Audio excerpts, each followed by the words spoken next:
Nous avions dit tout au début de cette journée au sujet de nos téléphones.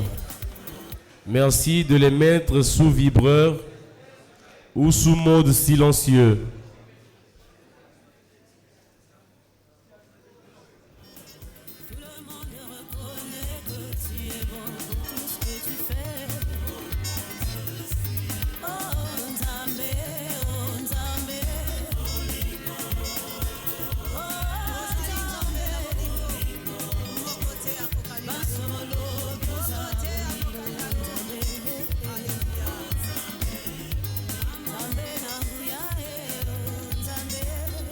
Et donc voilà, nous allons reprendre avec notre atelier.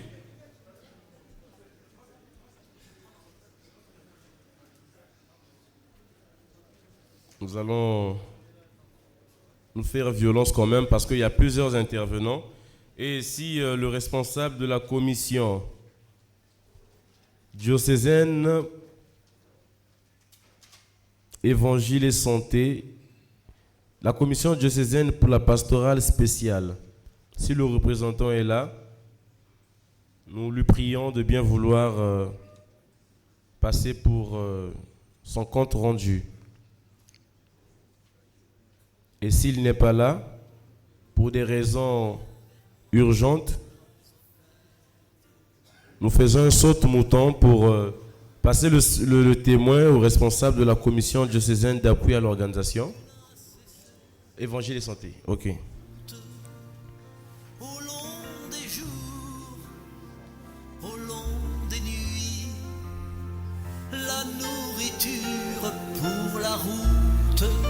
Donc voilà. Le responsable de la commission diocésaine d'appui à l'organisation. S'en suivra l'équipe qui représentera la commission diocésaine Évangile et Santé.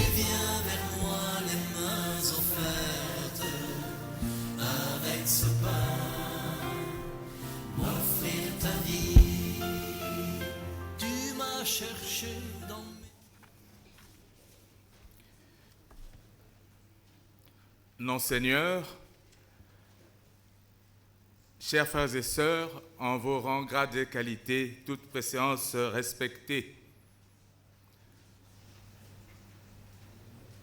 L'année pastorale 2025-2026, ouverte en octobre 2025, sous le thème « Enraciné dans le Christ, bâtisseur d'espérance », et qui s'achève avec cette session d'évaluation et perspective pour la consolidation de notre identité ecclésiale, a eu ou connu plusieurs activités dont certaines ont été pilotées par la CEDEAO sous la houlette de notre Père archevêque.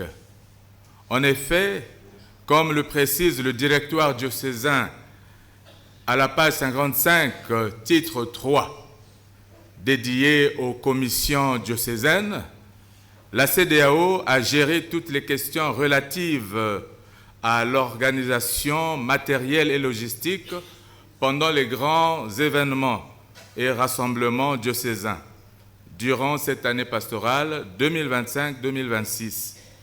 Ainsi, cette synthèse retrace en quelques lignes les forces et les faiblesses constatées et en donne quelques suggestions ou recommandations. 2. Déroulement des activités. Petit 1. Organisation et fonctionnement. Comme toute commission diocésaine, la CEDEAO, conduite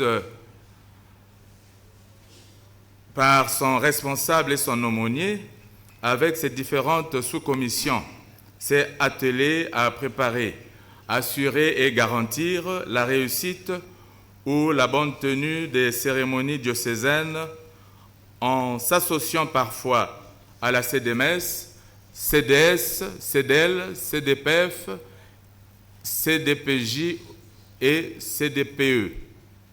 Par ailleurs, la synthèse des activités menées se résume en ces 2 points saillants. Les forces.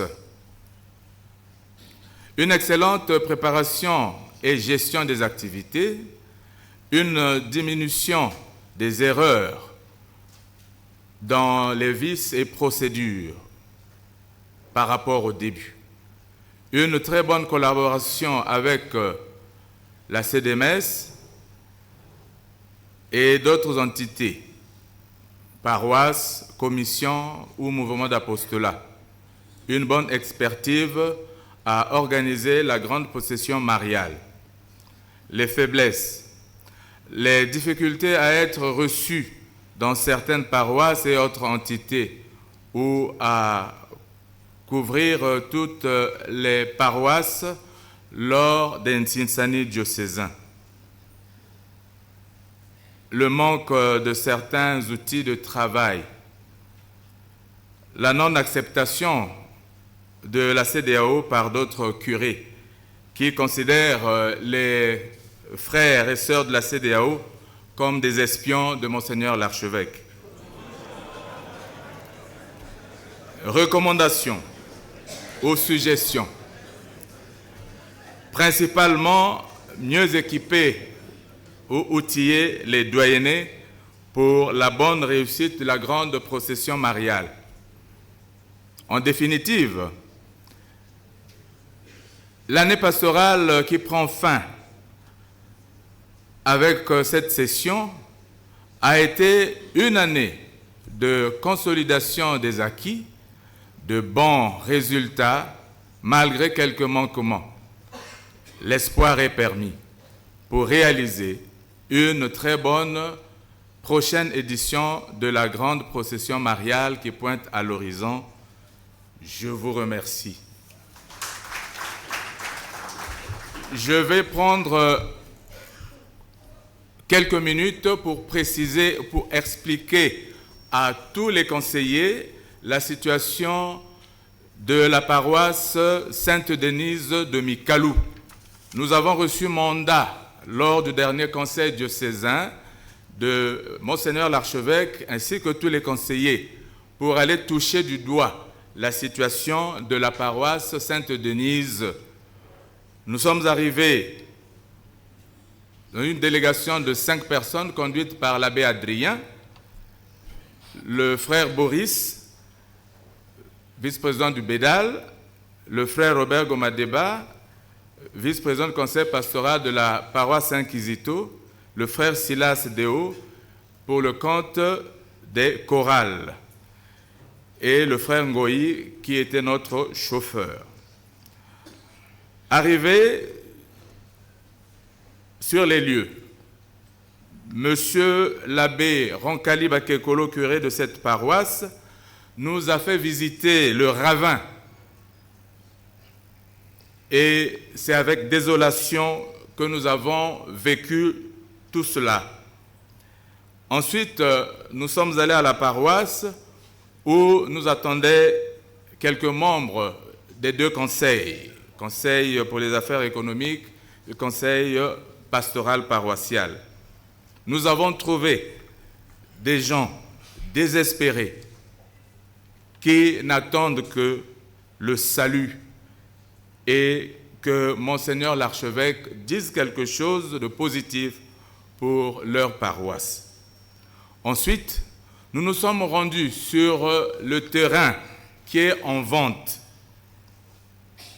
Nous avons rencontré le chef du quartier qui était témoin lors de la vente. Qu'est-ce qui s'est passé? L'Église a donné plusieurs rendez-vous pour l'acquisition de ces terrains. Il y avait au total 4 parcelles qui étaient mises en vente, donc qui constituaient un grand terrain pouvant servir de construire une église. Mais seulement et malheureusement, parmi tous ces rendez-vous, aucun n'a été honoré. Et le propriétaire a procédé à la vente de 2 terrains déjà parce qu'il avait besoin d'argent pour se faire soigner. Et au moment où nous parlons, 2 parcelles donc, ont été vendues.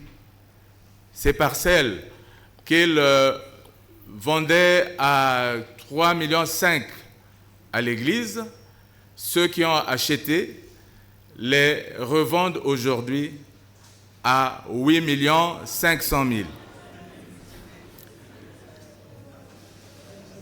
Et le chef de quartier nous a dit, nous avons attendu plusieurs fois et nous nous sommes posé la question, pourquoi les gens de la commission ne viennent pas? Pourquoi l'église ne vient pas? Et pourtant l'économe diocésain s'était rendu sur place pour voir si le terrain était favorable. Et nous, dans notre délégation, nous avons vu que le terrain était favorable. Et le chef du quartier nous a dit qu'ils avaient des voix contraires, des prêtres qui disaient que le terrain n'est pas favorable parce qu'il y a des érosions. Et nous-mêmes, nous avons vu que l'État est même prêt à mettre une voie principale, bitumée, parce que cette voie donne à Tout pour le peuple, c'est la rue Luanda qu'on l'appelle. Donc ça amène jusqu'à Soprogie, on peut aller à Saint-Martin-de-Tours et même facilement à Sainte-Bakita. Donc, cette hypothèse de dire que le terrain n'est pas favorable est fausse. Et eux, ils nous ont dit, est-ce que vos prêtres ont besoin de 10%? Voilà pourquoi ils retardent cette vente. Donc, ça nous donne une matière à réflexion. Aujourd'hui, je parle sous le contrôle de l'abbé Adrien et l'abbé Roncalli, qui est là dans la salle. Les nouveaux acquéreurs sont donc prêts à revendre,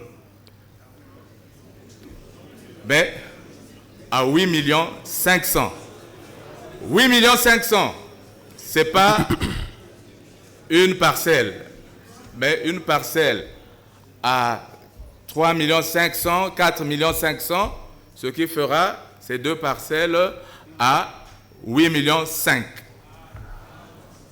Et donc, si il faut racheter ces deux parcelles, nous devons donc rentrer en pourparlers avec les nouveaux acquéreurs pour que nous puissions bénéficier de ces 4 parcelles pour faire un terrain complet.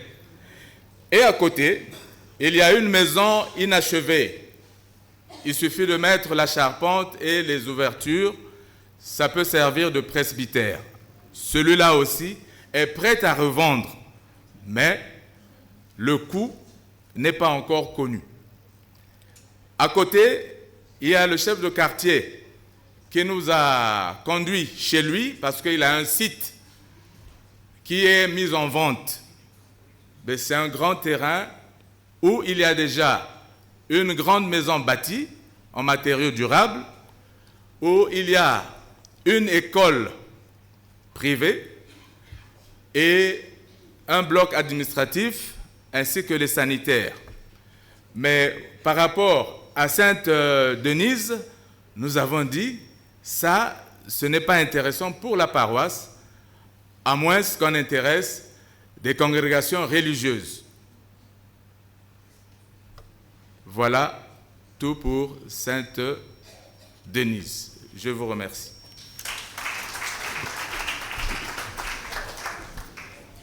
Alors, merci aux représentants de la CEDEAO. Sans plus tarder, nous demandons au docteur, au professeur et à son équipe de bien vouloir passer pour ce qui concerne la commission diocésaine Évangile et Santé. La commission diocésaine pour la pastorale de l'environnement, du développement durable, du tourisme et des pèlerinages se prépare.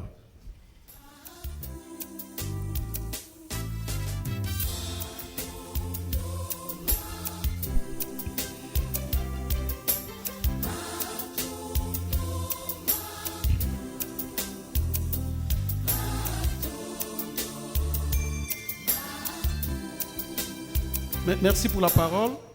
Excellences, nos seigneurs, Monseigneur le vicaire général, chers aînés dans la foi, nous allons donc, selon les recommandations donc, de la commission de la pastorale, présenter le bilan, les orientations et perspectives des activités menées par la commission diocésaine d'Évangile et Santé, selon la méthode Schwartz, ça veut dire force, faiblesse, opportunité et menace. Alors, il faut dire que chaque année,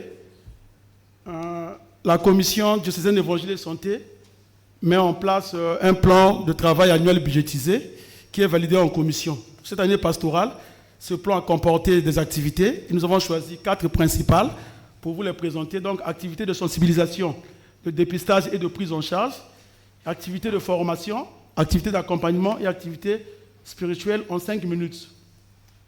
L'analyse Schwartz, donc parmi les forces, nous avons une équipe multidisciplinaire, pour ne pas dire une équipe œcuménique, parce que dans la commission, nous avons des chrétiens évangéliques qui sont membres de la commission. Nous avons un cadre de travail qui est alloué par Monseigneur l'archevêque, donc la commission a un bureau, et nous avons eu à couvrir les activités liturgiques et culturelles. Nous avons organisé des activités de suivi et de dépistage. Et enfin, dans cette rubrique d'activités, la commission diocésaine a eu également à accompagner au plan sanitaire les ouvriers apostoliques. En ce qui concerne donc les forces en lien avec les couvertures des activités, on se souvient qu'au début de l'année pastorale, la commission avait présenté cette figure qui est à gauche, à l'ouverture, où on se rendait finalement compte que la pathologie cardiovasculaire la plus fréquemment rencontrée au sein de la population des ouvriers apostoliques était l'hypertension artérielle. Mais malheureusement, à la fin de l'année pastorale, on est passé de 15,2 à, vous voyez ici, à 21,2.